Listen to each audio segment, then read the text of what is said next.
psalmiste, un jour dans tes parvis vaut mieux que mille ailleurs. Notre roi et notre Dieu, ta présence nous fait du bien. Ta présence nous apporte la paix. Ta présence nous apporte l'assurance. Ta présence nous rassure. Ta présence.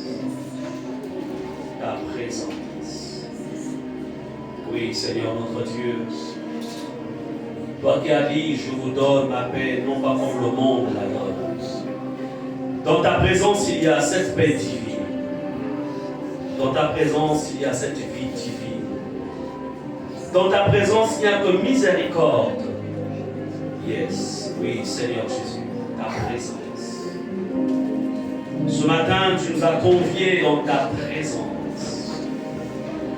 Seigneur, les yeux de nos cœurs te contemplent et te disent gloire, gloire, gloire, gloire, gloire. Comme les anges vont dire, Hosanna au plus haut des cieux. Hosanna au plus haut des cieux. Hosanna au plus haut des cieux. Hosanna au plus haut des cieux.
Seigneur, nous te connaîtrons comme toi tu nous as connus. Nous te verrons comme toi tu nous vois. Oui, Seigneur, ce temps, c'est dans bientôt. Yes. Oui. La création tout entière, Seigneur, soupire après ces temps. Soupire après ta seconde venue où tu viendras chercher ton Église, Seigneur. Yes. Oui, notre roi, nous attendons, Seigneur, à ces moments. Nous voulons dire au Dieu, notre Père, comme l'apôtre Jean le vit à l'île de Patmos alors qu'il fut ravi, il entendit la voix de l'Église dans la dimension prophétique disant: viens, Seigneur, viens, Maranatha, Maranatha, Maranatha, Maranatha, Maranatha, Maranatha, Maranatha, Maranatha, Maranatha, Maranatha. Oui, Seigneur, c'est notre espérance. C'est le sens même de notre consécration. C'est le sens de notre abandon à toi. Parce que nous savons, Seigneur, que tu viendras chercher ton Église. Alors que le monde entier, Seigneur, tourne les regards vers ces temps difficiles. Mais nous savons que l'Église a l'espérance en toi. Oui, Seigneur. Oui, Seigneur. We praise your name, oh Lord. Bénissons ton nom, oh notre roi. Les bras si caraya, si mané. Est-ce que nous pouvons glorifier notre roi en langue? Les épées à maner les bras. Les bras si caraya, mané. Les bras si caraya. Les bras si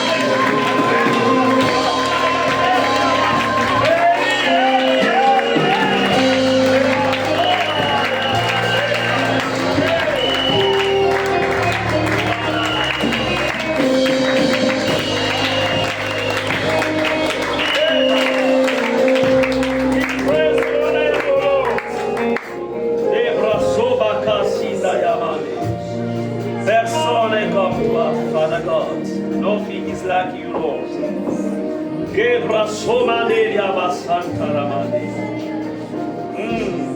Nous allons nous asseoir dans sa présence.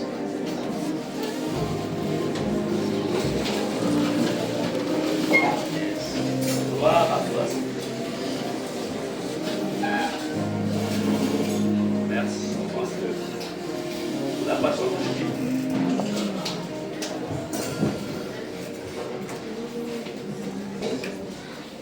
Dis à celui qui est à côté de toi que tu ressembles à un fils de Dieu. En vérité, nous sommes les fils et les filles de Dieu. Alléluia. Vous avez la gloire de Dieu sur vos vies. On peut voir la gloire du Seigneur. Amen. Merci Jésus.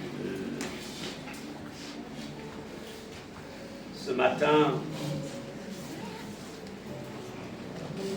ce dimanche-ci est le dimanche qui précède notre entrée dans les temps de jeûne. Comme je le disais la semaine dernière,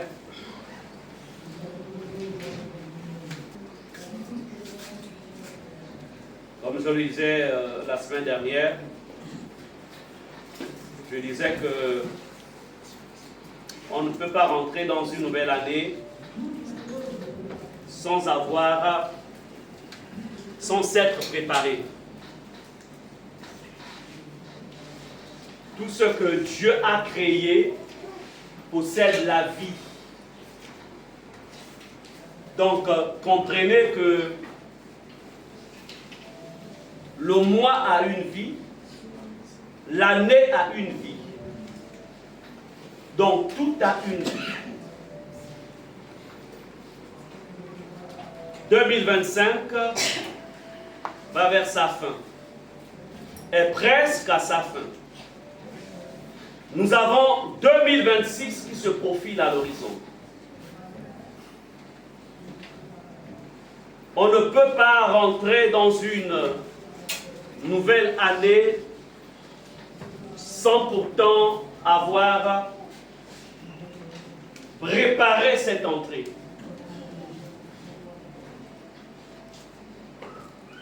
C'est pourquoi, dans l'une des études que nous avions faites, ça fait un bon bout de temps, nous parlions des portes du temps, les portes du jour, les portes du mois, les portes de l'année.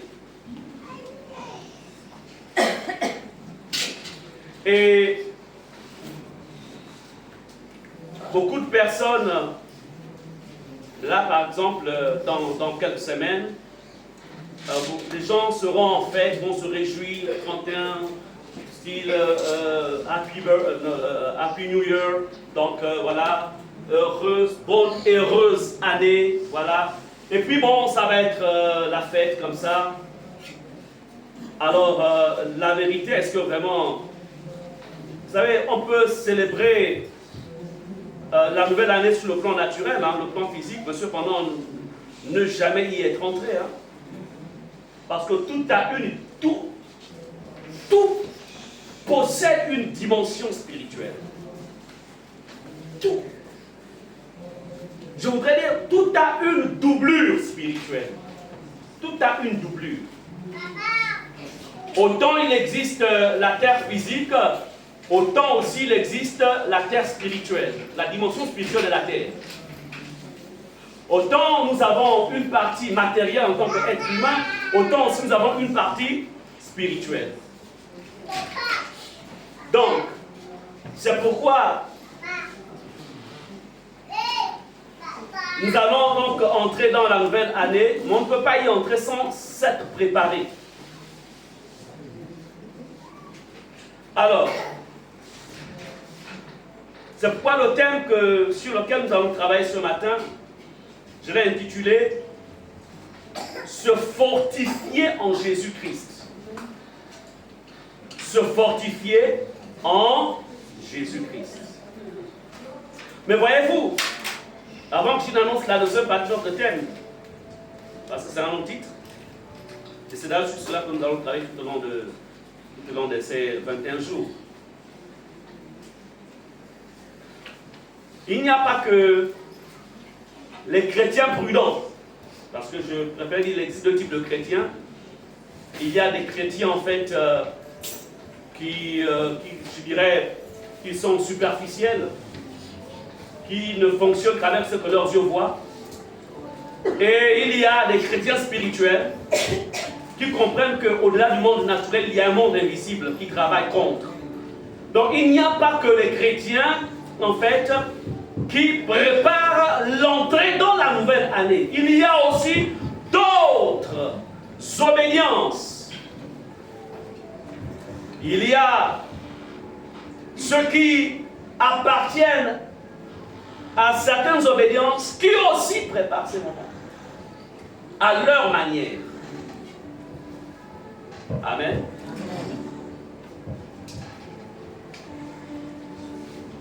Vous remarquerez que si vous faites une étude, entre le mois de janvier et le mois de décembre, vous prenez janvier, février, mars, avril, mai, juin, juillet, août, septembre, octobre, novembre, décembre, vous remarquerez que le mois de décembre est un mois où il y a beaucoup de décès. Amen. Contrairement à tous les autres mois. Ça va régler le problème. Bon, mais personnellement, vous prenez toutes les dispositions pour moi ça. Donc vous remarquerez que le mois de janvier est un mois où il y a beaucoup de décès. Décembre. C'est qu'est-ce que j'ai dit? Décembre. Ah oui, le mois de décembre. C'est souvent quand on aime le garder parfois. Le mois de décembre, il y a des décès naturels qui se passent en décembre, mais il y a des décès programmés par le monde des ténèbres. Amen. Amen. Je ne voudrais pas dire ici que tous les décès sont programmés. Mais il y a des départs qui ont été provoqués, qui ont été en fait programmés. Parce que le monde des ténèbres ne dort pas. Le mois de décembre est un mois en fait charnière entre l'année qui finit et l'année qui commence. C'est pourquoi il faut préparer. S'il n'y a pas de préparation, l'ennemi prend le dessus. Donc moi j'ai souvent l'habitude de dire que si tu prends le christianisme comme une religion, tu es passé à côté. Le christianisme n'est pas une religion, parce que moi je n'ai pas de religion. C'est Jésus qui est, en fait, vous remarquez que quand Jésus est venu, il ne s'est pas appuyé sur le judaïsme. Et pourtant le judaïsme qui était une religion existait, mais Jésus est venu annoncer le royaume de Dieu. Amen.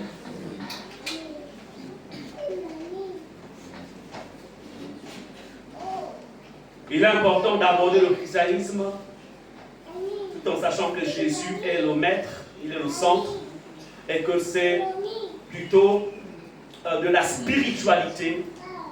Le christianisme vient, en fait, est venu activer, je dirais ça comme ça, ou est venu, en fait, nous introduire dans une dimension de spiritualité divine. C'est comme ça que j'appelle ça.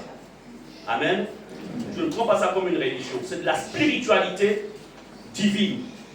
C'est pourquoi il faut naître de nouveau. Jésus a dit, si quelqu'un veut entrer dans le royaume de Dieu, il faut qu'il naisse de nouveau.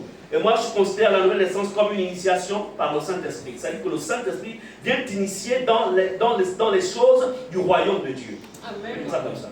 Amen. Amen. Amen. Donc, les gens qui font la promotion des rites initiatiques, là, toutes ces choses-là, des traditions, tout ça, vous n'en avez pas besoin parce que tu as déjà été initié par le Saint-Esprit en Christ Jésus. Il faut leur dire ça comme ça. Je n'ai pas besoin de ces choses-là. Je suis déjà initié, en fait, par le grand maître des maîtres, Jésus-Christ de Nazareth. Et celui qui a l'esprit qui en moi est supérieur à tout autre esprit dans toute la création. C'est pourquoi il faut savoir défendre votre foi. Savoir défendre ce que vous avez, vos valeurs spirituelles. Amen. Amen. Se fortifier en Jésus-Christ. Et parce que pendant ces moments, il y a tout un programme, même dans les familles,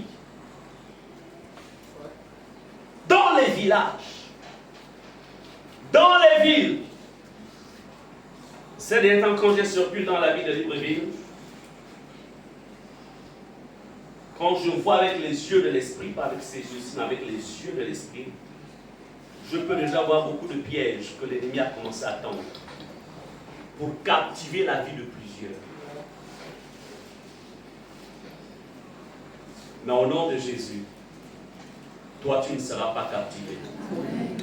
Au nom de Jésus, ta maison ne sera pas captivée. Tes enfants ne seront pas captivés au nom de Jésus. Amen. Donc, pendant ces temps de jeûne,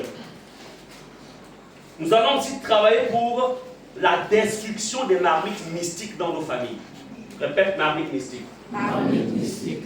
Et tu le veux ou non, dans chaque famille, il y a des marmites mystiques. Dans chaque ville, dans chaque village, il y a des marmites mystiques.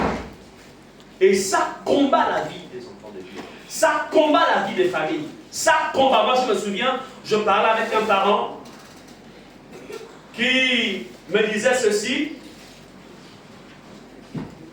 C'est le pasteur, puis on va le mettre ici. Pasteur, puis t'asseoir ici.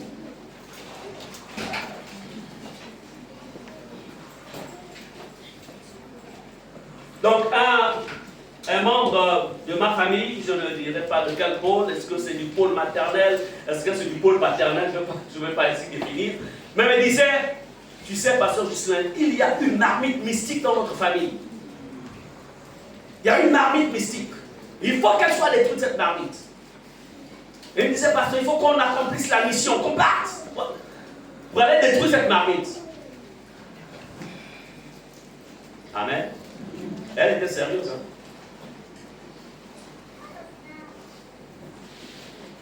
C'est pourquoi on va s'apaisantir sur ça.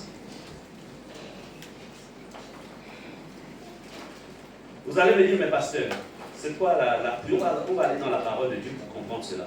Amen. Nous allons travailler, donc, comme je disais, on va travailler ces moments. Il va être question, donc le message disait, c'est se fortifier en Jésus. La première partie, se fortifier en Jésus pour la destruction des marmites mystiques dans les familles. La destruction des marmites. Vous pensez que quand tu dors, tu rêves qu'on te donne de la viande, tu es en train de manger en rêve. Tu dors, tu rêves que tu es en train de manger. Tu penses que c'est la gourmandise qui se transforme qui vient te poursuivre dans les rêves. Ce n'est pas la gourmandise.